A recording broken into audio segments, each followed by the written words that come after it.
చైతమ్మా, రాముడి కథను ఏమంటారు? రామాయణం. రామాయణాన్ని ఎవరు రాశారు? వాల్మీకి రాశారు. ఏ భాషలో? సంస్కృతంలో. మరి రాముడి వంశం ఏది? సూర్యవంశం. రాముడు వాళ్ళ అమ్మ పేరేంటి?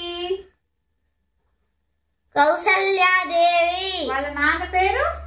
దశరథ మహారాజు. మరి రాముడి తమ్ముడు పేరేంటి? లక్ష్మణుడు.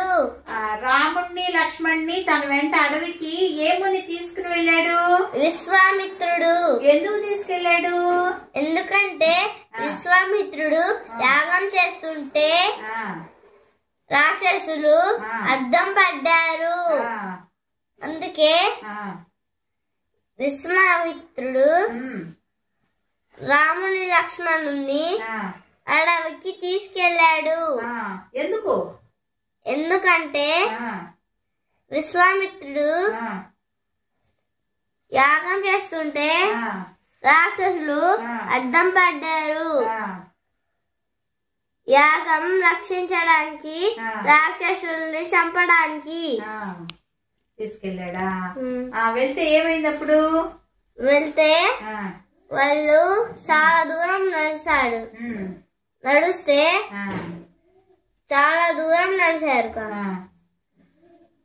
అందుకని అప్పుడు ఏమైందంటే వాళ్ళు అలసిపోయారు. అలసిపోతే అర్ధరాత్రి అయిపోతే పడుకున్నారు.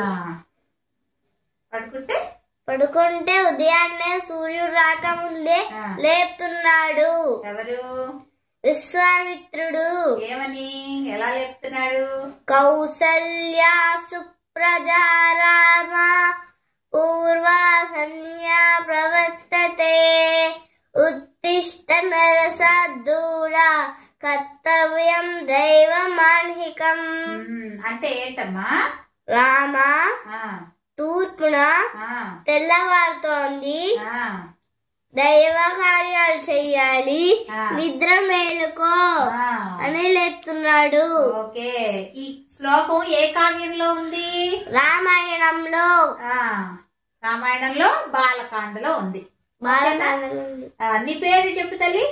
నా పేరు కామ్య చైత్రిక రాలబండి.